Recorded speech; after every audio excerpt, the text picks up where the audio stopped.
Herkese selamlar. YouTube kanalıma hoş geldiniz. Ben Betül Uzunoğlu. Size bugün kendim tasarlamış olduğum şöyle girdap çantanın yapılış videosuyla geldim.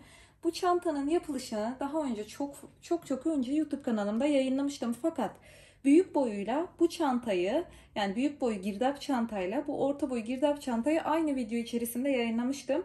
Arada bazı özellik farkları var. Hemen bakın, görselini yukarıya koyuyorum. Büyük boy girdap çantada şu girdap çizgilerimiz çok daha fazla yoğunlukta. Ve ben büyük boy çantanın izinden gittiğim için küçük boy videosu biraz sadece anlatımla kalmış oldu. Sözle kalmış oldu. O yüzden bu küçük boy dediğime bakmayın. Orta boy, iç hacmi geniş bir çantadır. Bu orta boy girdap çantayı ayrıyeten tekrardan sizler için yayınlamak istedim. Gerçekten yazın favorisi bir çanta. Birçok kişi bana ördü, etiketini yaptı, Instagram'da paylaştı. Kendini öğrenenler çok fazla var. Satış için, sayfası için dikkat çekmek isteyenler bu çantadan mutlaka örsün derim. Şöyle detayları biraz da yakından göstermek istiyorum. Özellikle girdap çizgileri oldukça dikkat çeken bir çanta oldu kendi hatlarıyla birlikte. Şöyle iç hacmini göstereyim. Yine tasarım bir astar görüyorsunuz. Dakketen kumaş kullandım. Dokusuyla çantanın içinde daha keskin, daha düzgün duruşlu bir astar dikmemizi sağlıyor. İç cebini görüyorsunuz. Yine astarı nasıl diktiğimi tüm detaylarıyla sizler için paylaştım. Yine bakın, örgü bir çıt çıt görüyorsunuz. Bu da çantanın kalitesini, estetiğini daha üst seviyeye taşıyor. Çantanın boyutuna gelecek olursak, en geniş kısmı 40 santim genişliğinde ve şuradan itibaren yüksekliği 26 santim yüksekliğinde. Aynı şekilde tabanı da var. Çantanın içine doldurduğunuz zaman şöyle tabanda çok az bir sarkma oluyor. Çantanın boyutu çok daha estetik bir görüntü kazanıyor. Umarım çantayı ve videomu severseniz, buraya kadar bile geldiyseniz lütfen YouTube kanalıma abone olmayı ve yorumlarınızla bana destek olmayı unutmayın. Ayrıca Instagram adresimde çantanın detaylı fotoğraflarını paylaşıyor olacağım. Sizi Instagram sayfama da bekliyorum. Şimdi örgü tekniğine geçelim. Kullanmış olduğum malzemeler hakkında kısaca bilgi vereceğim. Şöyle 3,5 milimetrelik tığım var. Bu tığı kullanacağım. Ve bükümlü kağıt ip kullanacağım. Toplamda 350 gram ağırlığında kağıt ip orta boy girdap çanta için yeterli olacaktır. Bu arada markayı göstermeyecektim ama herhangi bir işbirliğim yok. Gilan markanın kağıt ipini kullanıyorum. Markayı söylüyorum çünkü çok fazla soran oluyor. Girdap çantada bu ipi en başta kullandığım için bu iple devam ediyorum. Sadece girdap çantada. Çanta daha tok, daha diri duruyor. Bunun sebebi de kağıt ipim. Bu kağıt ipim oldukça bakın sert ve kalın. Yani bu ip örerken inanılmaz zorluyor. Sabırlık bir ip. Bunu söylemiş olayım. Ben söylediğim gibi başta bu iple ördüğüm için daha sonraki siparişlerimi de mecbur bu iple istiyorlar. Bu iple devam ettiriyorum. İnternette herhangi bir yerde satışı var mı bilmiyorum ama Trendyol'da aradığınız zaman Gilan marka bu ipten çıkacaktır. Kalın ve sert bir yapıda olduğu için sanırım daha mı kaliteli oluyor artık bilmiyorum. Kalite olarak güzel bu arada. Renk de güzel. Fiyatı oldukça yüksek. Bunu da belirtmemde fayda var. Fakat benim girdap çantalarım çile kağıt iple, bildiğiniz herhangi bir kağıt iple örebilirsiniz ve yüzlerce kişi de ördü. O şekilde de attı. Güzelliğinde hiçbir bozulma olmuyor. Tamamen sizin el işçiliğinize kalmış bir durum. Ve bu şekilde bir çanta sapı kullanacağım. Bambu değil bu arada. Plastik görüyorsunuz. İstediğiniz boyutta, istediğiniz şekilde çanta sapı kullanabilirsiniz. Şöyle genişlik ölçüsünü vereyim. 20 santim genişliğinde ve 13,5 santim yüksekliğinde bir çanta sapı kullanacağım. Bunların kare formu var veya biliyorsunuz yuvarlak formu var. Birçok C şeklindeki formu var. Tamamen size kalmış. Hepsi gerçekten güzel duruyor. Tamamen siz nasıl isterseniz o çanta sapını kullanabilirsiniz. Yani görüntüyü asla bozmayacaktır. Hatta çok daha güzel çantalar bile örebilirsiniz. Şimdi örgü tekniğimize geçelim. 12 tane trabzanımı yaptım. Şu kısa kalan ipimizi çekerek halkamızı kapatıyoruz. Şöyle biraz örgünüzü de kendiniz daire şeklinde yuvarlayın ki ipi sıkıştırmanız kolay olsun, yoksa ipiniz kopabilir.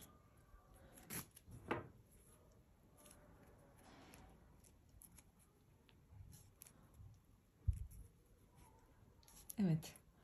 Çekebildiğim kadar çektim şu an. Şimdi buradaki 3 tane zinciri bırakıyorum. İlk trabzanı görüyorsunuz. 3 zinciri bırakıyorsunuz. İlk trabzanın tepesi şu ilk başak gibi görünen nokta oluyor. Trabzanın tepesine batarak kaydırmayla sıramızı bağlıyoruz. Şu ipi de ipimle tığım arasına alarak örgümün arasında gizleyeceğim. 3 tane zincir çekiyorum her zaman bir üst sıraya çıkarken. 3 tane zincir çektim. Şimdi bu sıradan sonra 3 tane zinciri bir trabzan olarak kabul edebilirsiniz. Bakın bir trabzan yaptım diyelim. Tığımın başına doladım. Aynı noktaya kaydırma yapıp 3 zincir çektiğim aynı noktaya tekrar batarak bir tane daha trabzan yapıyorum aynı noktaya. Şimdi sıradaki trabzanın tepesine geçiyorum. 2 tane de ona. Benim ipim biraz kalın gördüğünüz gibi. Hatır hutur örüyorum ama ütüleyince yumuşamıyor. Taş gibi bir görüntüsü oluyor. Bu sırada da bütün trabzanların tepesine hepsine ikişer tane batıyorsunuz. Sıranızın sonunda 3 tane zincirle birlikte toplam 24 adet trabzanınızın olması gerekiyor. Evet, sıramın sonuna kadar geldim. Hepsine çift battım. Şurada yanlış batmışım, o yüzden söktüm. Farklı algılanmasın orası.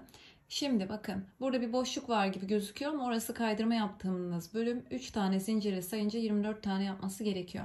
Şimdi 3. zincirin tepesine batıyorum burada. Kaydırmayla birleştirdim. 1, 2, 3 tane zincir çektim. Tığımın başına doladığım aynı 3. zincirin tepesine bir tane daha trabzan. 3. sıradayız. Bir çift yapmış olduk. Şimdi yanındaki tepeye bir tek yapıyoruz. Şimdi sırada bir çift. Aynı noktaya 2 tane ve bir tek yapıyoruz. Bu sıramızı da bu şekilde bir çift bir tek olacak şekilde devam ettiriyoruz. Bunun sonuna kadar geldim. Çiftle başlamıştım. Tekle sıranızın bitmesi gerekiyordu. Şöyle göstereyim. Tekrardan 3. zincirin tepesine batarak kaydırmayla sıramı kapattım. Şuraları şöyle ütülerken de özellikle açık kalmamasına dikkat edin. 3 tane zincir çekiyorum. Şimdi bu sırada da aynı şekilde bir çift bir tek olarak devam edeceğiz. Fakat bir detay var, o yüzden lütfen videoyu kesmeden izleyin. Şimdi bakın burada bir tane çiftle başlayalım. Bakın 3 zincir bir trabzan bir çift olarak kabul ediyorum. Hemen yanındaki trabzanın tepesine bir tek, bir çift. Şimdi bir tek. Şimdi bir çift. Burada bir detay var.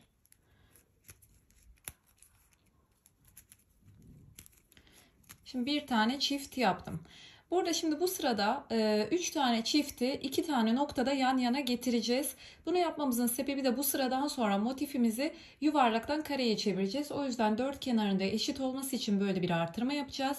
Sadece bu sıra için geçerli olacak bu. Şimdi burada bu arada nerede yaptığınız önemli değil. Sadece karşılıklı iki noktada ya da karşılıklı iki noktada dengeli bir şekilde yapmanız önemli. Ben şimdi birini sıranın başında, birini de tam karşısında yapacağım. Bir tane çift yaptım. Normalde bir tek yapmam gerekiyordu, değil mi? Buraya çiftin ardından bir çift daha yapıyorum. Bakın çift yapmıştım. Tek yapacaktım. Çift yaptım. Şimdi tekten sonra çift gelecekti. O yüzden yoluma devam ediyorum çift olarak. Bakın gördünüz mü? Tek yaptım. Çift, çift, çift. 3 tane çift yan yana geldi. Tek, çift, tek, çift, tek. Sıra bu şekilde gidecekti. Tek yapıyorum. Şimdi çift yapıyorum.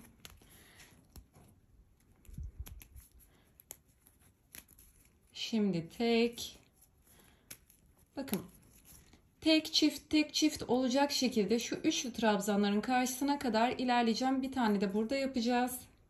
Buradaki 3 tane çiftin karşı hizasına kadar geldim.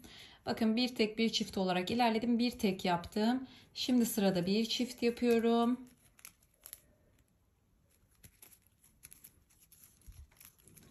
Bir çift. Şimdi bir tek yapmam gerekiyordu. Ama yine bir çift yapacağım. Şimdi tek yerine çift yaptım. Tekten sonra çift geliyordu. Yine çift yapıyorum. Ve burada 3 tane çift, 1 2 3 tane yan yana gelmiş oldu. Şimdi çift tek gelmesi gerekiyordu. Çift sırada tekti. Bu şekilde sıra sonuna kadar tek, çift, tek, çift, sıranın sonuna kadar geleceğim. Sıranın sonuna kadar geldim. Şimdi bir tane tekle sırayı kapatmanız gerekiyordu. Çiftle başlamıştık. Şimdi burada 1 2 3 üçüncü zincirin tepesine batarak kaydırma yapıyorum ve 3 zincir. Dördüncü sırayı bu şekilde bitirmiş olduk. Şimdi burada daireyi kareye çevireceğiz. O yüzden buradaki trabzanı 4 eşit parçaya bölmemiz gerekiyor. Lütfen şuraları ütülerken çok dikkat edin. Boşluklu kalmasın. Yani elinizle düzeltip ondan sonra ütülerseniz çok daha iyi olur. Şimdi burada sevgili arkadaşlar 4 tane tel toka ayarladım ben. Her evde olabilecek şeyler. Şimdi burada işaretleme yapacağız. Bakın 3 tane zincirimi battığım noktaya bir tane toka takıyorum. Yani şu 3. zincirin 3. noktasına. Ve buradan itibaren sayıyorum. 1, 2, 3, 4, 5, 6, 7, 8, 9, 10, 11, 12, 13, 14, 15. noktaya tokamı taktım. Ve tekrar tokamı taktığım trabzanla birlikte sayıyorum. 1, 2, 3, 4, 5, 6, 7, 8, 9, 10, 11, 12, 13, 14, 15. Tekrar tokamı taktığım noktayla birlikte 1, 2, 3, 4, 5, 6, 7, 8, 9, 10, 11, 12, 13, 14, 15. Şimdi tokayı taktığınız yerle birlikte şu iki toka arası da 15 tane yapması gerekiyor. 1, 2, 3, 4, 5, 6, 7, 8, 9, 10, 11, 12, 13, 14 ve 3 tane zinciri olan nokta 15. Yani burada şimdi her tel tokanın olduğu noktayı köşe olarak kullanacağız. Köşe olarak kullanacağımız için hem burası için saydım hem burası için saydım. Şimdi neyse daha fazla kafanız karışmasın. 15 tane nokta var her parçada, her köşede. Şimdi şöyle bir şey yapacağız. 3 tane zincir çektik. Burada tekrardan şunu bir çıkaralım. Bakın şu sıradaki trabzanın tepesine burada artık hepsine birer tane batıyoruz. Sıradaki trabzanın tepesine battım. Şimdi diğer tel toka noktama kadar ilerliyorum. Burada zaten bir köşe yapacağız. O yüzden bunu çıkardım. Başladığımız nokta belli. Tokamın olduğu noktaya kadar geldim. Çıkarıyorum. Ve bir tane trabzan yapıyorum oraya. Bir tane zincir çekiyorum. Ve aynı noktaya bir trabzan daha. Ve burada bakın bir tane köşe oluşturmuş olduk. Şimdi diğer tel tokanın oraya kadar yine birer tane trabzan yapmaya devam edeceğim. Diğer tokamın olduğu noktadayım. Buraya ikinci köşemi yapacağım. Bir tane trabzan, bir zincir ve bir tane trabzan daha aynı noktaya. Şimdi bu şekilde köşelerimizi oluşturduk. Şöyle elimizle esnetelim. Bu arada bu şekilde bombeli olması korkutmasın. Ütüleyince taş gibi çok güzel bir görüntüsü olacak. Tekrardan her birine birer tane batarak buraya geliyorsunuz. Buraya köşe noktası yapıyorsunuz. Şimdi yaptığımız gibi sıranın sonunda görüşelim. Şimdi sıranın sonuna kadar geldim. Burada bakın şu trabzanları saydığınız zaman üstteki başakları köşeden itibaren 1, 2, 3, 4, 5, 6, 7, 8, 9, 10, 11, 12, 13, 14 tane var. Ve yine şu bağlantı kısmını 1, 2, 3, 4, 5, 6, 7, 8, 9, 10, 11, 12, 13, 14. Buradaki bakın üçlü zincirle birlikte 15 tane var. Şimdi buraya ne yapacağız? Bakın şuraya yani şu köşenin bir trabzan olarak kabul edeceğiz. Şu kaydırma noktasına da bir trabzan yapacağız. 15 burada, 15 burada, 15 de diğer köşelerde olmuş oldu. Buraya nasıl bağlayacağız derseniz.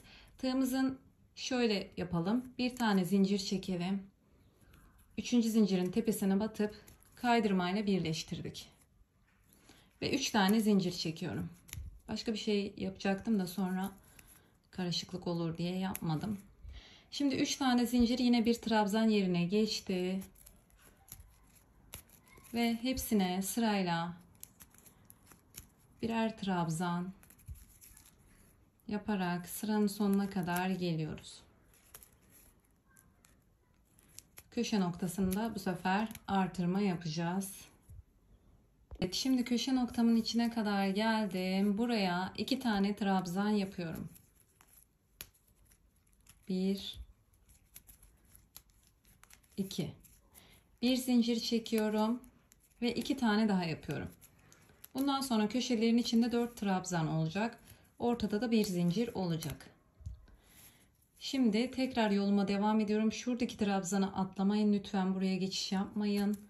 Köşe biraz kapatıyor onu. Şimdi bundan sonraki süreç sadece bu şekilde ilerleyecek. Bakın yine tekrar köşenin içine geliyorsunuz. 4 trabzan, arada bir zincir. Hepsine birer tane. Yine köşe yapıyorsunuz. Sıranın sonunda tekrar görüşelim. Sıramın sonuna kadar geldim. Tekrar buradaki köşe noktamın içine 2 trabzan yapıyorum. Ve bakın bu arada saydığınız zaman bu aralarda 19 tane trabzan olması gerekiyor. Şimdi burayı da saydığımız zaman 2, 4, 6, 8, 10, 12, 14, 16, 3 tane zincirle birlikte 17 tane yapıyor. Şimdi burada da 17'ydi, 2 tane daha yaptık köşenin içine, 19 oldu. Bir zincir çekiyorum. Şimdi burada 17 tane, 2 tane daha yaparak 19'a da burayı tamamlıyorum. Yani kafanız karışmasın, sadece aynı köşe noktasını yapıp burada 3. zincirin tepesine batıp sıramı bağlıyorum bu şekilde. Tekrar 3 tane zincir çekiyorum. Artık işimiz daha da kolaylaştı çünkü şu 3 tane zincir köşe noktasından uzaklaştı. Yani burada artık devamlı olarak her birine bir trabzan, köşenin içine 2 bir tarafa, ortada bir zincir. Bu şekilde sırayı tamamlıyorsunuz. Köşenin içine yine aynı şekilde köşe yapıyorsunuz. Bitirdikten sonra 2 trabzan yapıp 3. zincirle bir üst sıraya geçmiş oluyorsunuz. Buradaki köşeden kurtulduğumuz için burası artık kafanızı karıştıramaz. Şimdi 1, 2, 3, 4, 5, 6 tane sıra yaptık. Son 2 tane daha sırayı aynı burada dolaştığımız gibi son 2 sıra daha yapıp geliyoruz. Evet, sıramın sonuna kadar geldim. Ben 8 sıra yapmayacağım. 7 sıra üzerinden size göstereceğim. Aynı şekilde bir sıra daha yapıp geliyorsunuz. Sırayı nasıl kapatacaksınız onu göstereceğim. Tabi burada illa 8 değil, yani 9, 10, 11, 12, yani istediğiniz sırada ya da 6 sırada da bırakabilirsiniz. Çantanızın boyutunu nasıl istiyorsanız. Şimdi bakın son bir nokta kalmış. Oraya da trabzanımı yapıyorum. Ve ipimi şöyle kısa olacak şekilde kesiyorum. İpimi açtım, ilmeğimi. Şurada 3. zincirin tepesinden giriyorum. İpimi arkaya taşıdım. Ve ipimin çıktığı bu son trabzanın tepesinin ortasından arkadan battım. Ve bakın bu şekilde kapanışı yaptım. Bu şekilde yaparsanız orada bir sıra başlangıç ve bitiş olduğu belli olmaz. Ve arkalardan şöyle ipimi kaydırarak gizleyeceğim. Şöyle bakın, şurada yaptık. Şöyle belli bile değil, görüyorsunuz nerede bitti. 8 sıra örüyorsunuz benimle aynı çantayı elde etmek için. Elimizin sıkılığına, genişliğine göre parçaların boyutları farklılık gösterebilir ama her halükarda iç hacmi geniş ve çok şık bir çanta olacaktır. Tekrar söylüyorum, parçaların bu şekilde eğri büğrü olması sizi korkutmasın. Ütüleyince çok daha düzgün olacak. Şimdi bu 5 parçayı örüyorsunuz ve ütüleme işlemine geçiyoruz birlikte. Şimdi 5 motifimizi de ördük. Sırada geçelim ütülemeye. Normalde ütülemeyi göstermiyordum ama çok fazla soruluyor. Kağıt ip ütülendiği zaman çok daha kaliteli bir yapıya dönüşüyor. Mutlaka her kağıt ip örgünüzü ütüleyin derim. Sadece şapkalarda ütülemenizi çok tavsiye etmiyorum. Çünkü ütülendikten sonra şapka daha çok yumuşadığı için biraz kendini bırakıyor, bollaşıyor. Şimdi bu tarz motiflerde belki ölçüleri çok tutturamayabilirsiniz. Yani 1-2 santim, biri küçük biri büyük olur ama ütüleme ile çekiştirerek hepsini aynı forma getirebilirsiniz. Şimdi elimle düzelttikten sonra şöyle ütüyü basıyorum. Bakın mesela şurada yamukluklar var. Şöyle elimle düzeltiyorum. Şöyle aynı köşeler. Yani kitap gibi yapacağım bu örgüyü.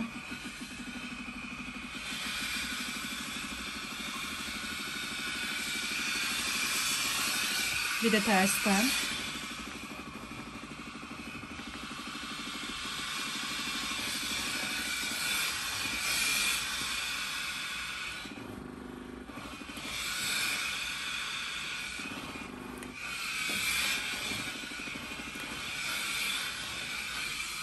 Yani bakar mısınız? Yani kim derdi ki şu örgü şu haldeydi. Yani çok güzel bir hale de dönüşüyor. Şimdi tek tek aynı şekilde söylediğim gibi hepsinin aynı boyutta olmasına özen göstereceğim. En büyüğü hangisiyse artık, eğer motif ölçüleriniz tutmadıysa bu konuda da çok soru geliyor. Mesela en büyüğü şu elimdeki gibi gözüküyor. Buna yakın hepsini çekiştirerek ütülerim. Veya elinizde bir tane büyük veya bir tane küçük var. Mesela onu tabana koyarsınız. Tabanda zaten gözükmeyecek. Mesela şöyle koyduğum zaman bunun küçüklüğünü biraz görüyorsunuz maalesef. Bir hızlı, bir yavaş örerken bu şekilde ölçülerde kaymalar olabiliyor.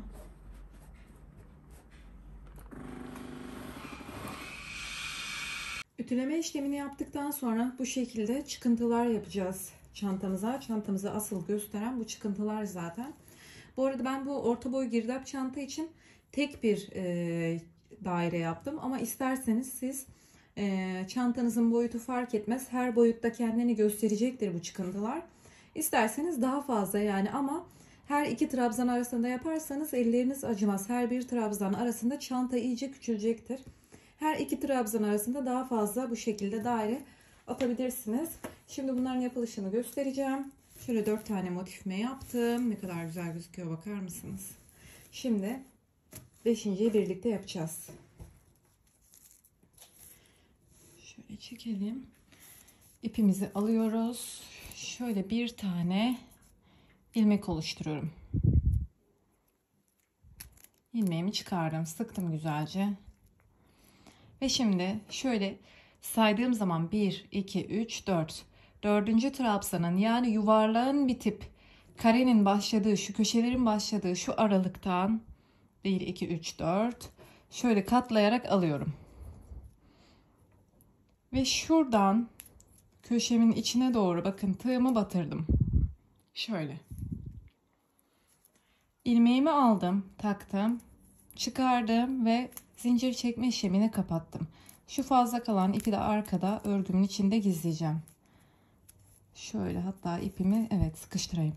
Şu şekilde iki trabzan arasında yürüteceğim örgümü. Şöyle katlıyorum bakın. 1, 2, 3, 4. Başladım, sabitledim. Şimdi olduğum noktaya bir tane sık iğne yapıyorum. Bu şekilde bir sık iğne yaptım. Şimdi sırada her iki trabzan arasına batarak devam edeceğim bakın. Zaten aradaki boşlukları kullanacağım. Şimdi sıradakine batıyorum. Sık iğne. Bu arada bir üst sırada artırmayla motifimiz devam ettiği için alttan battığım zaman bir üst sırada bazen aynı noktayı kullanabiliriz. Tıpkı şu an olduğu gibi. Onun da sıkıntı yok. Hani nereye denk geliyorsa bu şekilde bakın. Trabzan arasındaki, şöyle üstten göstermek istiyorum, boşluklara batarak ilerliyoruz.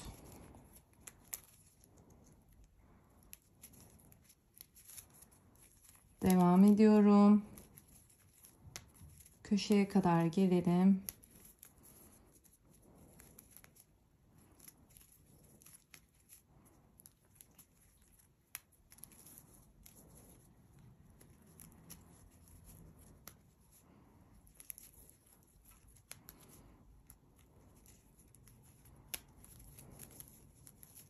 Bu çizgiyi takip ediyorum bakın. 4. trabzanın üstündeki çizgiyi takip ettim. Şimdi köşe noktasına geldim. Burada ne olacak? Şuradan batıp şuradan çıkacağım. Bir tane yaptım. Şimdi şurada köşe noktasından batacağım. Bu aynı noktaya köşenin hizasına batacağım. Köşenin içinden bir tane trabzan ve hemen yan taraftan devam edeceğim. Bakın bu sefer çizgiyi takip ediyorum. Katlıyorum burayı. Bu şekilde katlayarak gidersek daha kolay ilerleriz.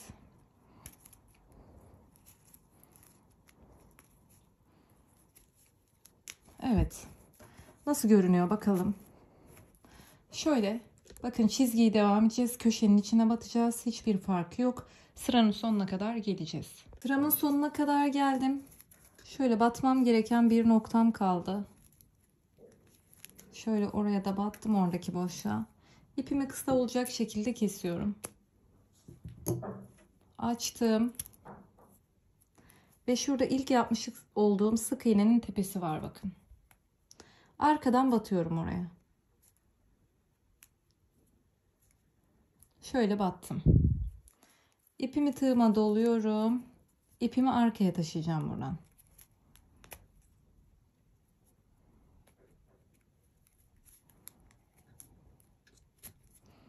İpimi arkaya aldım. Bakın ipim buradan çıktı. İlk baştaki sık iğnenin içinden geçti. Şimdi ipimin çıktığı son sık iğnenin tepesinden içinden batıyorum bakın. Şöyle. İçinden batıyorum. İpimi tekrar içinden geçiriyorum ve bakın aynı görüntüyü verdik. Bitiş noktanız asla belli olmayacak. Şimdi şuradan arkadan aralardan batarak ipimi aşağıya, arkaya çekiyorum. Bu şekilde bir görüntüsü var. Şimdi şöyle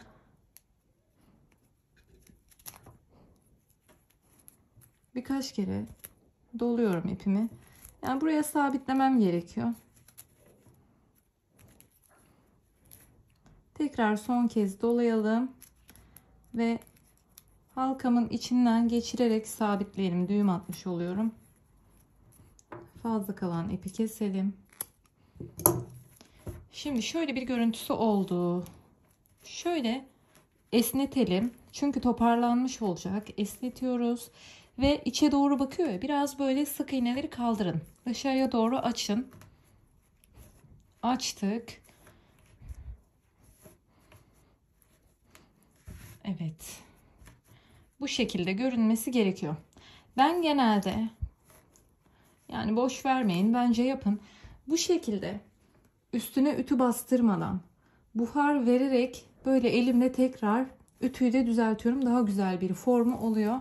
Şimdi yapmış olduğum parçalara tekrar buhar verip elimle düzeltip geliyorum. Tekrardan ütülememi yaptım. Parçalarımın daha düzgün olduğunu görebiliyorsunuz. Çok güzel oldu. Şimdi bu şekilde ortaya bir tane parçayı koyuyorum. Çevresine de dört kenarına da dört parçayı koyup bu şekilde birleştirmemi yapacağım. Bir kenardan başlıyorum. Önce orta kısmı komple şu dört parçayı dört kenara birleştireceğim. Daha sonra şu görmüş olduğunuz yan kısımlardan yukarıya doğru birleştirmemi yapıp çantamın bütünlüğünü elde etmiş olacağım.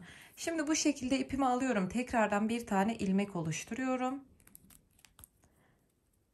Evet, ilmeğimi çıkardım. Şöyle zaten parçaların yüzü size bakıyor. Orta parçayı ve bir kenarı, bu arada söylediğim gibi eğer bir tane parçanız daha küçük veya daha büyük olmuşsa onu ortaya koyun. Gerideki dengeli parçaları çevreye koyabilirsiniz. Kenar kısımlara koyabilirsiniz. Benim şu parçam zaten görülüyordur. Biraz daha küçük kaldı.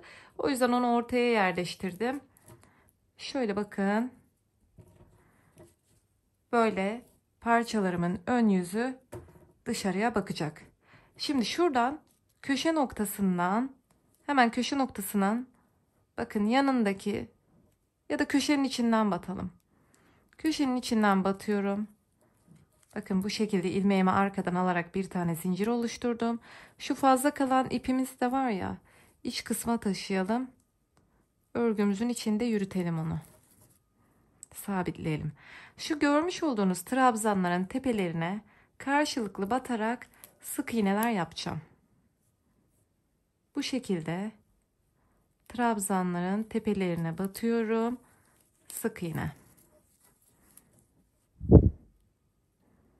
Bakın şöyle tepelerine. Zaten sayı aynı.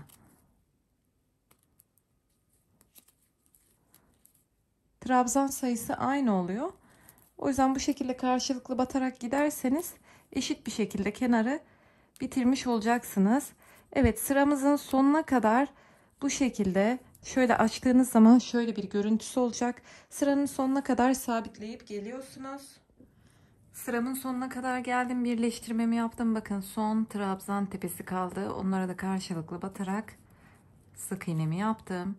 Şimdi sırada şu köşe noktaları var. Buralara batacağım. Sık iğne. Ve şimdi şu kenardan şurayı birleştirerek devam etmem lazım. Şöyle alıyorum. Yine köşenin içine tekrar batıyorum, yeni parçanın. Ve buradaki ortadaki köşeyi tekrar kullanıyorum. Ve bir tane sık iğne yapıyorum. Şimdi sırada bu iki kenara geçmiş bulunmaktayız. Burayı sıranın sonuna kadar devam ettireceğim. Aynı şekilde karşılıklı batarak sık iğneler yapıyorum. Evet. Burayı da devam ettiriyorsunuz. Sıranın sonuna geldikten sonra köşelere sık iğne yapın ve yeni parçanızı koyup yine tekrar bu köşeye ve ortadaki köşeyi tekrar kullanıp birleştiriyorsunuz ve daha sonra dördüncü parçayı da birleştirerek orta kısmı komple örüp geliyorsunuz. Taban kısmında dört kenarı da birleştirdim. Şimdi ilk kenardan ipimi koparmadan ilk yan kenarları birleştireceğim. Burada bakın köşe noktası kaldı. Köşeye batıyorum ve tabanın köşesine batıyorum. Bir sık iğne. Ve şimdi eski köşeye tekrar batıyorum ve karşıdaki yan kenarın köşesine batıyorum. Bir tane sık iğne yaptım. Şimdi aynı şekilde karşılıklı trabzanın tepelerine batarak yukarıya doğru gidiyorum.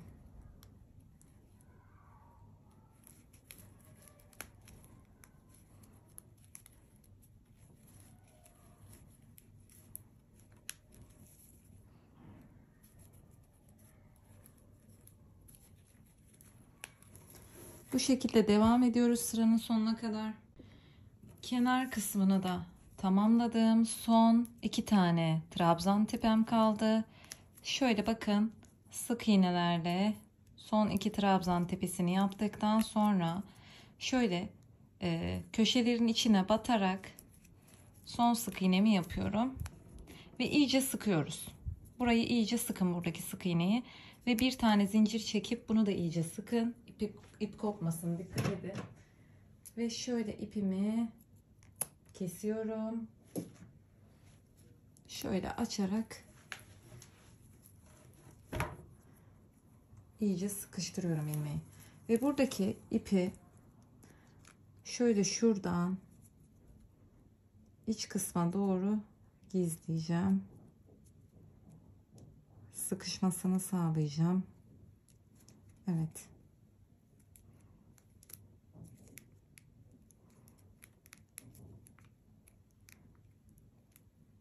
Evet. Yapmak istediğim buydu. Şimdi burayı şöyle biraz parmağınızla bastırın. Bakın tıpkı burada olduğu gibi. Gördünüz mü? Hani çıkış şöyle ucunda böyle dışarıdan değil de böyle biraz içeriye doğru dönerek bitmesi çantanın ağız kısmına doğru daha hoş bir görüntü veriyor. Şimdi sırada gelelim diğer kenarlara. İpimizi kopardık. Diğer kenarlara nasıl başlayacağız? Yeniden ilmek oluşturuyorum. Oluşturdum sıkıca. Şimdi burada bakın, zaten burada bu köşeyi ve karşıdaki iki köşeyi de taban kısmındaki köşeye sabitlemiştik. O yüzden burada direkt şöyle batarak devam edeceğim. Ama burada şöyle yapalım. Şimdi bu çizgi buradan kopuk gözükmesin. Yani buradan başlarsam şu taban ayrı, sık iğnenin başlaması ayrı bir çizgi oluşturur. O yüzden şöyle yapacağız. Bakın. Şimdi şuradaki tabandaki sık iğnenin tepesi var ya, oradan batarak alttan ilmeğimi çıkaracağım. Yani maksat oradaki sık iğneyle bağlantılı bir sık iğne yapmış olayım. Amacım o. Şimdi bu şekilde başladım ve bir tane zincir çektim. Hani sanki buradan çıkıyormuş gibi bir görüntü verdim. Şimdi burada şu köşeleri karşılıklı batarak devam edelim. Göstereceğim şimdi. Trabzanların tepesine batıyorum. Yukarıya doğru ilerliyorum.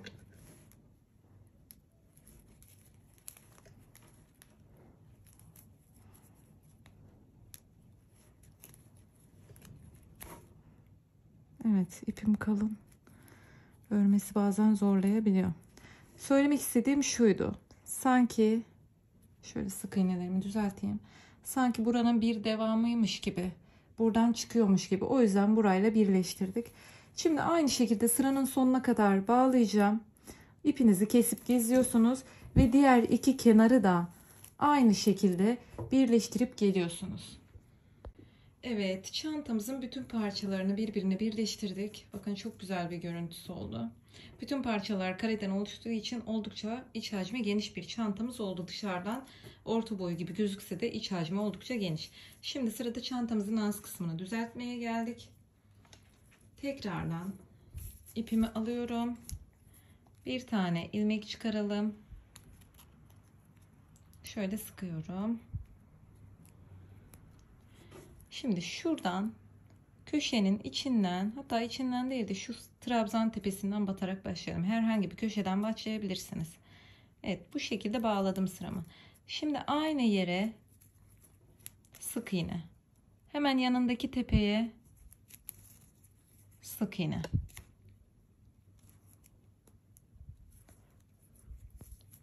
Bu şekilde her bir trabzanın tepesine sık iğneler yapıyoruz. Şu diğer batma noktasına kadar geleceğim. Şimdi kenarın sonuna kadar geldik. Burada bakın şuraya da sık iğne yapıyorum. Burada şu görmüş olduğunuz sık iğne çizgisi var ya. Şöyle onun dibinden batarak buraya şöyle bakın kaydırma yapıyorum. Sık iğne değil. Burayı bu şekilde aşıyorum. Ve tekrar köşe noktasının içine batıp tekrardan köşeyle kaydırmayla diğer köşeye geçiyorum. Burada bakın geçiş yaparken şöyle iyice sıkalım bir de burayı. Şöyle iki tane sıranın sonunda ve diğer kenarın başlangıcında kaydırma yaptık. Bakın tekrar bütün trabzanların tepesine sık iğne yaparak devam ediyorum.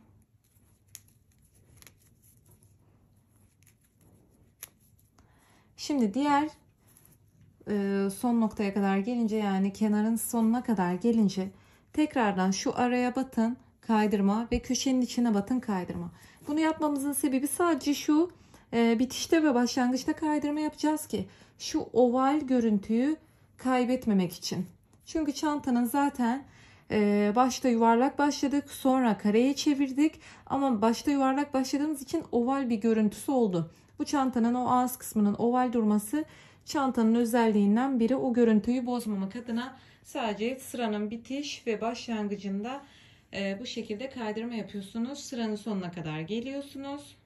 Başladığım noktaya kadar geldim. Bir sıra sık iğnemizi yapmış olduk. Şimdi buraya batarak bakın bitiş noktasına kaydırmayı yaptım. Diğer köşenin içine atlarken kaydırma ve burada bir üst sıraya geçerken direkt spiral bir şekilde döne döne gitmiş olacağım. Sık iğnenin tepesine batarak sık iğne. Tekrardan bütün sık iğnelerin tepesine birer tane batarak sık iğne yapıyorum. Teknik aynı. Birkaç sıra bu sık iğne sırasını devam ettireceğiz. Şöyle sıranın sonuna kadar geldiğim zaman bakın 1 ve 2 Bu bitiş ve başlangıca kaydırma yapıyorsunuz, yine devamı yine sık iğne. Sadece bu bitiş ve başlangıca bu şekilde, söylediğim gibi çantamın ağız kısmının daha güzel, daha düzgün gözükmesini istiyorum. Birkaç sıra sık iğne sırası yapıp geliyoruz. Toplamda 4 sıra olacak şekilde sık iğnelerimi bitirdim. Şimdi sıramın sonuna kadar geldim. Burada son sıra olarak kaydırma işlemi yapacağız. Çantamızın bitiş kısmı, ağız kısmı daha güzel gözüksün diye. Şimdi zaten şu bitiş ve başlangıçta kaydırma yapmıştık ya. Kaydırma ile devam ediyoruz. Burayı zaten kaydırmaydı. Şimdi komple her birine batarak bu son sırayı bu şekilde sadece kaydırma yapacağız.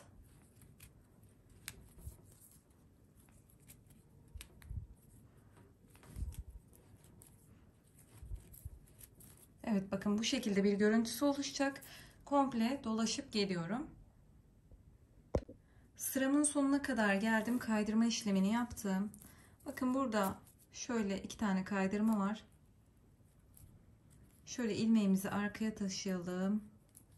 İlmeğimi biraz küçültüyorum. Arkaya alıyorum. Şimdi burada bir tane zincir çekiyorum. Hatta bir tane daha sıkıyorum iyice ve ipimizi keselim. Açalım. Ve aynı şekilde bu ipimizi şuradan aradan gizleyelim. Evet, bu yeterli. Şimdi tekrardan bakın, biraz böyle örgüden dolayı kırışık bir görüntü var. Tekrardan ütü yapıp geliyorum çantamın ağız kısmına. Çantamın ağız kısmını da ütüledim. Gördüğünüz gibi çok daha güzel bir görüntü oldu. Şimdi son örgüyü yapacağız çantamıza. Tekrardan ipimi alıyorum. Bir tane ilmek oluşturuyorum. İyice sıkalım. Şimdi şu trabzanın bittiği noktada ilk sık iğne var ya, aynı şu çıkıntıları yaptığımız gibi buraya aynısını yapacağız. Şimdi şöyle çantanın kenar kısmından başlayayım. Çünkü burayı çantamın ön yüzü olarak ben belirledim ve çantam o şekilde şekli oturdu bile, bakın. Siz de yan kısımdan başlarsanız daha iyi olur. Şöyle, yani gerçi her türlü arka yüzüne de yansıyacak. O yüzden şuradan köşeden şuradan batalım. Bu biraz daha zorlayacak ama çok güzel bütün bir görüntü oluşturacak. İlmeğimi alıyorum, bakın. Trabzanla sık iğneyi kullanacağım. Şöyle bir tane zincir çekerek oraya düğüm atıyorum. Şu ipi arkaya alalım.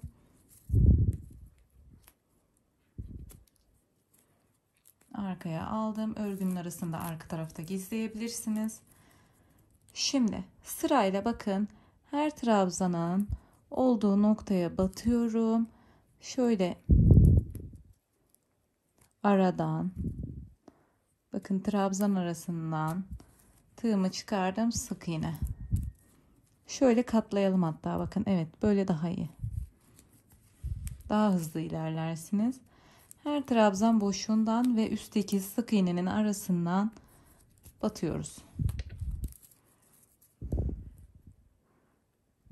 Hemen biraz ilerleyelim, göstereceğim görüntüsünü.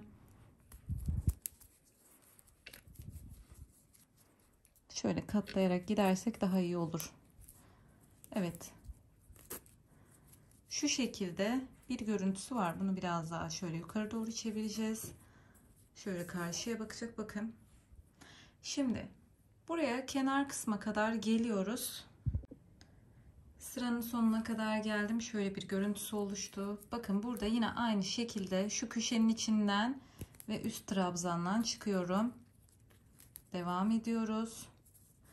Bakın burada da yine direkt şu köşenin içine atlayacağım. Yani ben biraz ipim sert olduğu için benim için zor oluyor tabi. Sizde eminim daha kolay, daha iyi ilerleyecektir. Evet, bu şekilde karşıya geçiş yaptık. Yine katlıyorum ve Şuradan batarak devam edelim.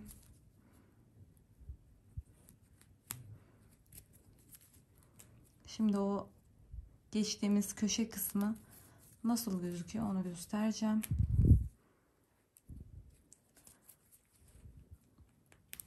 Evet, şu şekilde. Bakın birbiriyle bağlantılı gibi gözüküyor. Şimdi böyle gösterdiğim gibi sıranın sonuna kadar geliyorsunuz. Burada yine köşeyle sık iğne, daha sonra köşeyle sık iğne olarak sırayı tamamlayıp geliyoruz. Sıranın sonuna kadar geldim. Şimdi şu diğer noktaya geçiş yapmam lazım şuradan. İlk başladığım noktaya. Evet, buraya da bir sık iğne yaptım. Şimdi burada şöyle ipimi kesiyorum. Pardon, buraya sık iğne yaptım. Buraya bir kaydırma yapmam lazım. Evet, şöyle kaydırmamı yaptım. İpimi kestim. Şöyle açıyorum ipimi. Bakın ilk yaptığım kaydırma burada gözüküyor. Arkasından batıyorum. İpimi arkaya aldım. Şimdi ipimin çıktığı şu ilmek var ya, onun da arkadan içinden batıyorum. Tekrar ipimi içinden geçirdim. Şöyle bakın, kusursuz bütün bir görüntüsü oluştu ve bu ipi de şuradan arkaya taşıyorum. Burada da düğüm atacağım ve ipimi sabitleyeceğim.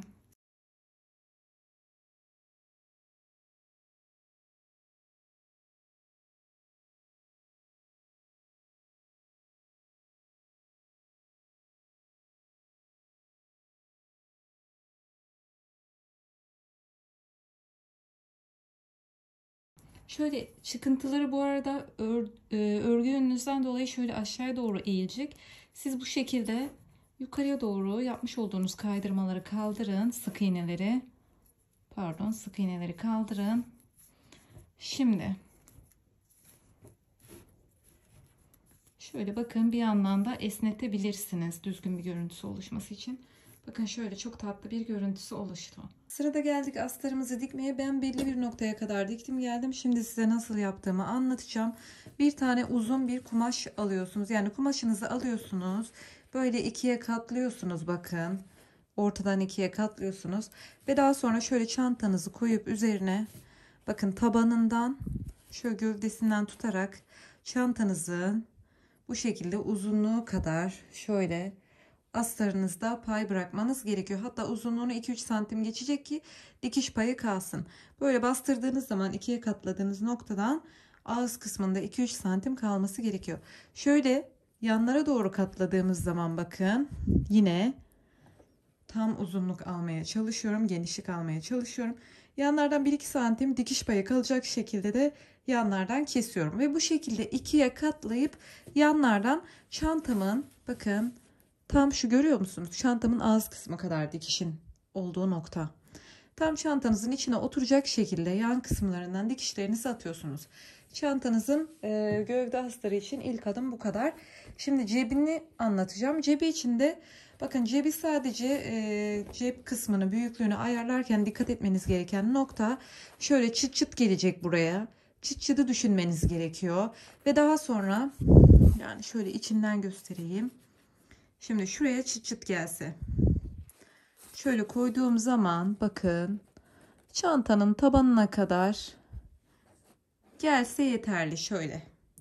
Bu çıt çıtı hesap etmeniz gerekiyor. Çantanın tabanını geçip geçmemesi bunu hesap etmeniz gerekiyor. Çantanın tabanını geçerse diktiğiniz zaman bu sefer tabana kadar tabana da dahil olan bir cep yapmış olursunuz.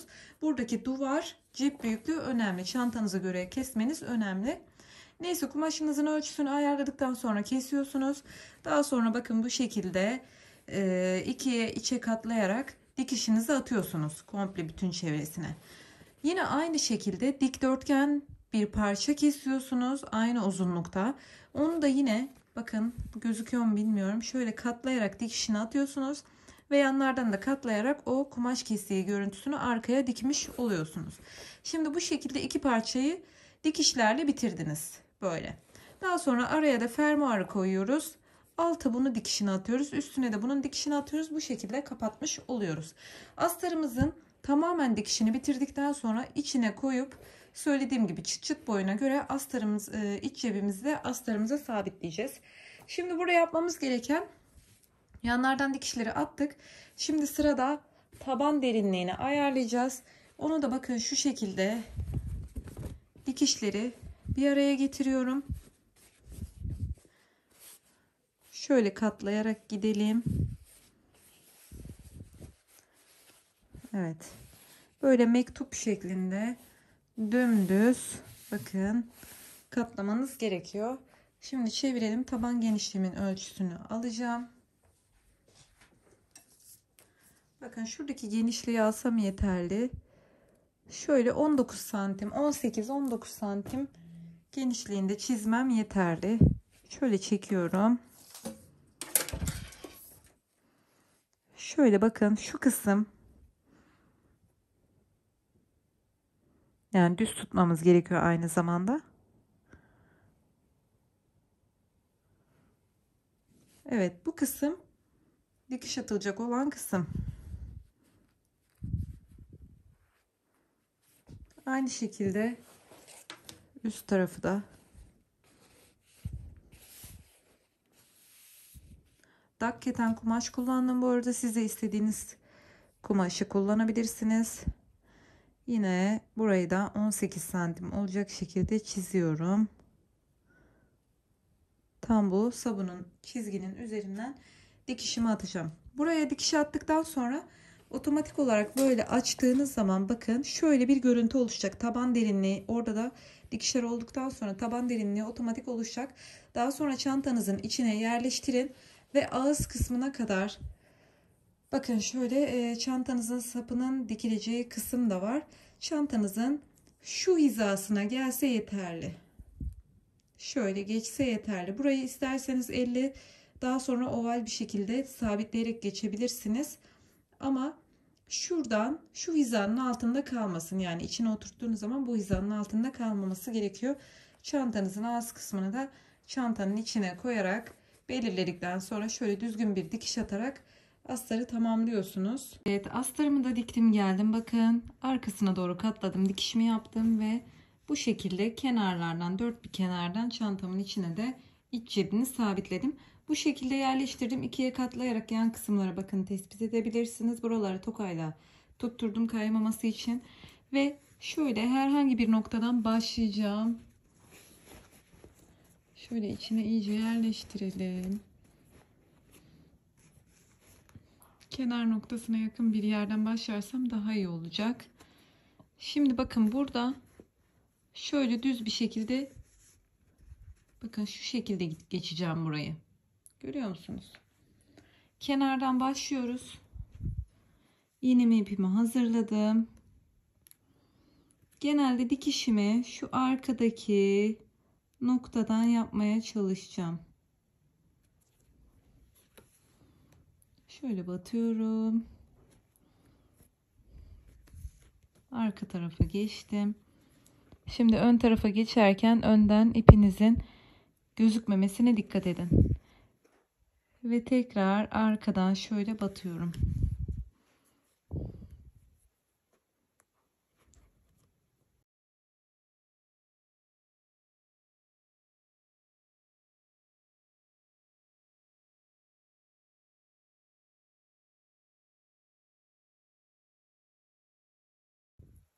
Bakın bu şekilde dikişim dışarıdan da gözükmeyecek şekilde dikmeye devam edeceğim.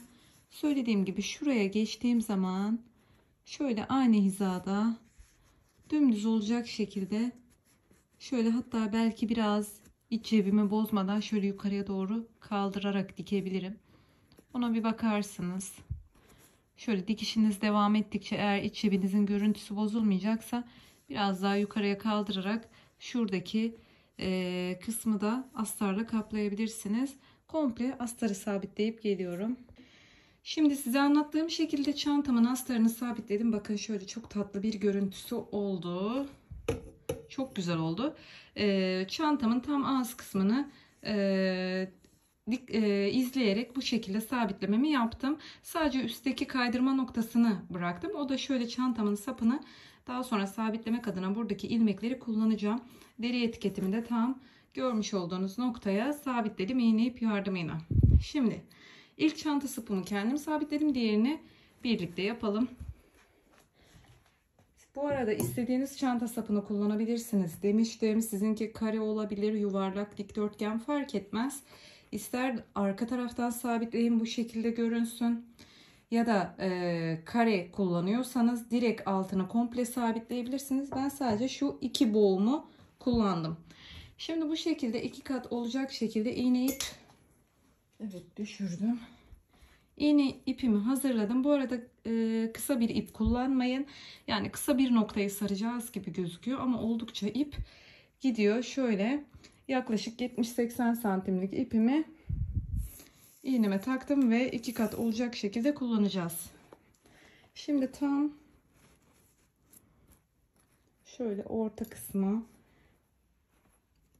koyuyorum. Bakın şu üstteki kaydırmanın ilmeklerini kullanacağız. Sadece şuradan bakın trabzan boşluğundan batacağım ki bu düğüm arkadan içe sabitlenmiş olsun. Şimdi şöyle tam yuvarlağın olduğu kısmın hizasına çantanızın orta kısmına, sapın orta kısmına denk getiriyorsunuz. Bakın başlangıç şurası. Yani şuradan batacağım. Şuradaki bir boşluktan çıkmaya çalışacağım. Evet, astarımın kumaşına girmeden. Evet. Şöyle istiyorum ki bu düğüm içeride trabzanlardan girsin. İçeride kalsın. Evet. Tam istediğim buydu. Şimdi şu şekilde koyuyorum. Şöyle ortaya gelecek. Tam karşılıklı. Şuradan çıkalım. İlmeğimin ortasından. Şimdi iki kat saracağımız için düzgün bir sarma, yani şöyle ipinizin böyle kırışık değil de şu şekilde düzgün gelmesine dikkat edin. Aynı yönden çıkıyorum. Bakın sapımı ortaya koydum. Şöyle yapalım. Evet.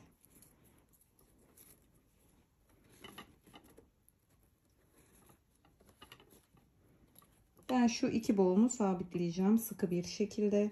Şimdi aynı yerden bir daha batıp çıkalım boşluk oluşmaması için.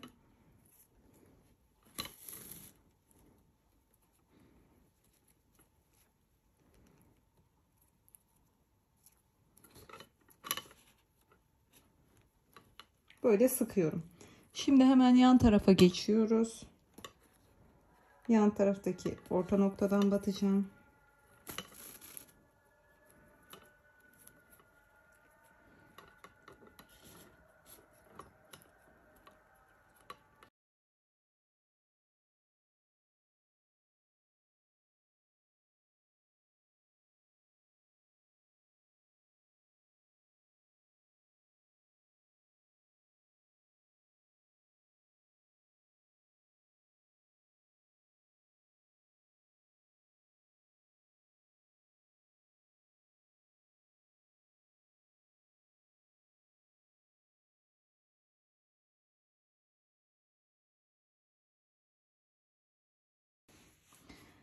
Bu şekilde benimle aynı sapı kullananlar burayı doldurduktan sonra şuradan arka tarafa geçebilir. Yan ilmekten.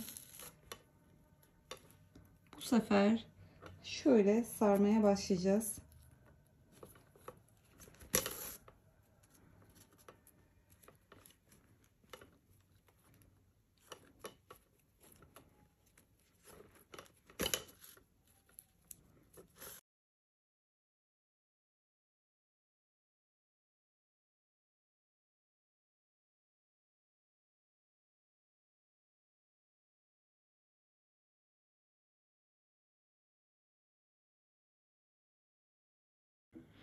Şimdi istediğim noktaya kadar sabitledim geldim. İpim de oldukça kısa kaldı. Bakın uzun kesmeme rağmen yeterli gelmedi. Neyse onu şöyle iğnemle plastik son kez bir daha geçireceğim.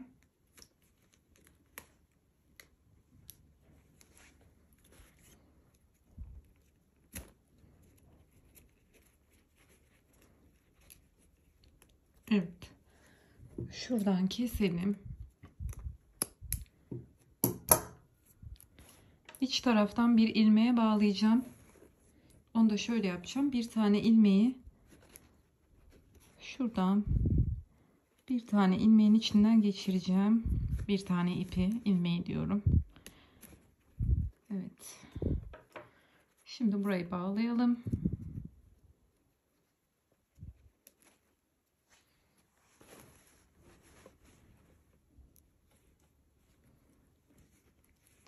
İpiniz daha uzun kaldıysa daha farklı şekilde sabitleyebilirsiniz. Yani benim gibi kesmek zorunda değilsiniz. İğneyle de sabitleyebilirsiniz.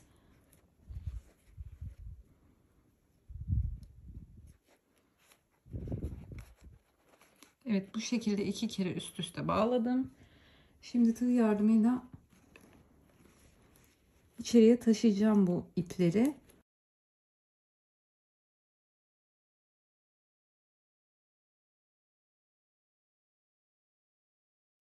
Evet, şimdiden çok tatlı bir görüntüsü oldu bakın. Çok güzel bir çantadır. Şimdi son olarak çıt çıtını dikeceğim. Şuralara çıt çıt sabitleyeceğiz. Ama ben çıt çıtı dikmeden önce, sabitlemeden önce, yani önce örgüyle bu şekilde daha estetik bir hale getiriyorum. Bunu genel olarak çıt çıt, deri çıt çıt kullandığım çoğu çantalarımda yapıyorum. Size de tavsiye ederim. Çantayı bu tarz küçük detaylar daha kaliteli, daha özenli gösteriyor. Yani gösteriyor demeyelim, daha kaliteli, daha özenli bir boyuta taşıyor. Şimdi çok basit 1-2 dakikalık bir işi var. Şöyle bakın. Herhangi bir delikten, bu arada daha küçük bir tığla yapıyorum bunu. Çünkü buradaki deliklerde o 3,5 numara biraz zorlayacaktır. Şöyle ipimi tutuyorum. Tığıma doladım. Öne bir tane ilmek çıkardım. Ve ilmeğimi kapattım. Şimdi bu fazla kalan ipi arada gizleyeceğim. Aynı noktaya bir daha batıyorum. Bakın ipi tığımın üzerine alarak örgümün içine gizleyeceğim. Şöyle bir tane sık iğne yaptım. Hemen yan tarafa geçiyorum. Yan deliğe battım, sık iğne. Tekrardan sık iğne, 2 ve 3 tane aynı deliğin içine sık iğne yaptım. Şimdi her bir deliğin içine 3 tane sık iğne yapacağız. 1 2 3.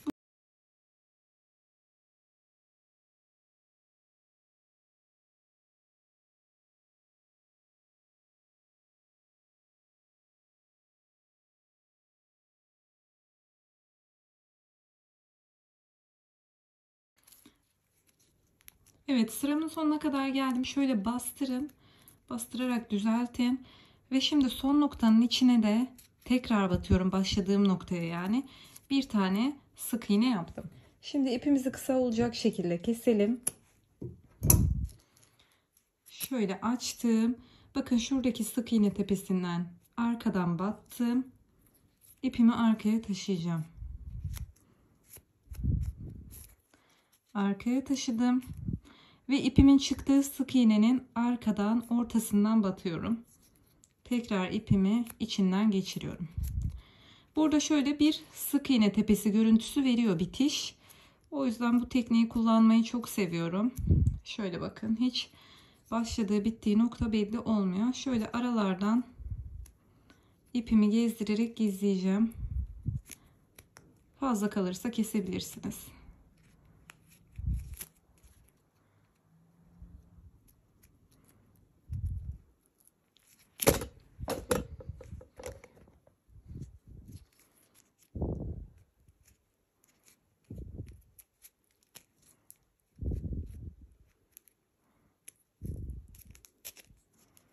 Evet, şu fazla kalan ipleri keselim.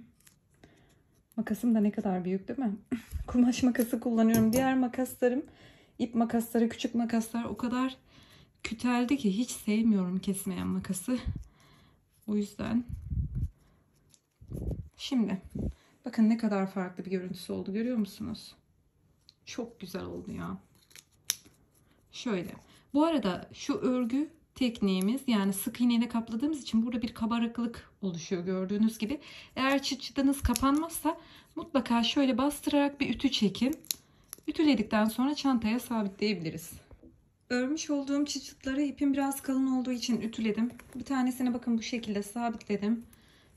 Tam çantamın sapının orta kısmının hemen altına, buraya cep fermuarını kapatmayacak şekilde. O yüzden diyorum hani cebi ayarlarken çıt çıt bölümünü hesap edin mutlaka. Şimdi aynı hizaya bakın, aynı şekilde diğer çıt çıtı beraber dikeceğiz. Şöyle. Evet. Şöyle bakıyorum bir daha. Şimdi uygun renkte şöyle iğne ipimi 2 kat olacak şekilde ipimi ayarladım. Şöyle arkadan bakın, batacağım noktayı göstereceğim. Arkadan herhangi bir noktadan şu sık iğnenin,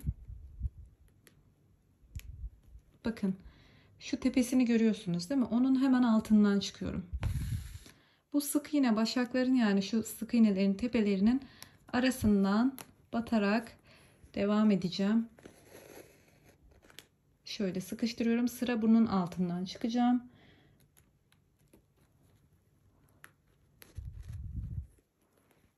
Dikerken mutlaka önden görüntüyü bozmamaya dikkat edin. Gizli bir dikişle yola devam etmeliyiz. Şöyle bakın, altından çıktım. İyice asılıyorum ipimi koparmadan.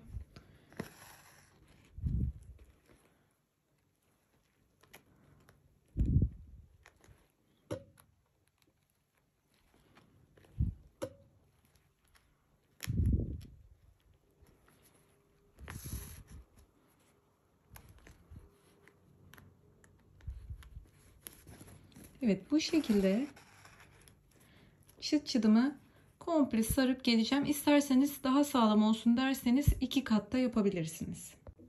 Çıt çıtımı iyice sabitledikten sonra şöyle iğnem dışarıda kalıyor. Bakın aradan kumaştan şöyle batarak sabitlemeye çalışacağım ipimi.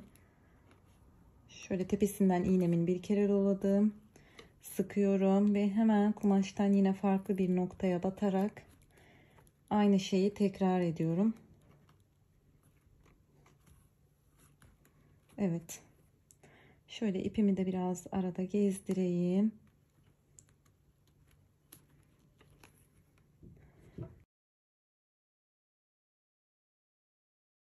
Ve çantamız bitti. Evet, bence çok şık bir çanta oldu. Bu çantaya bayılıyorum ve Instagram'da da o kadar çok kişi bana örüp atıyor ki eminim şu an izleyenler yine bu çantadan birçok kez örmüştür. Çok fazla satışını yapıyorlar. Çok fazla kendilerine örüyorlar. Çok tarz bir tasarım çanta olduğunu düşünüyorum. Gerçekten yorumlarınızı merak ediyorum ve ördüğünüz çantaları mutlaka Instagram adresimden bana atın. Tüm çantalarımı sizin için bu şekilde astarlı bir şekilde anlatmaya çalışıyorum ki size eksik yarım bırakmak istemiyorum. El ölçümüze göre çantanın boyutları değişebilir ama çok fazla değişmeyecektir. 5 tane motiften, kare motiften oluştuğu için iç hacmi her zaman geniş olacak olan bir çanta olacaktır. Umarım faydalı bir video olmuştur. Lütfen kanalıma abone olmayı ve yorumlarınızda bana destek olmayı unutmayın. Görüşürüz. Sevgiyle kalın.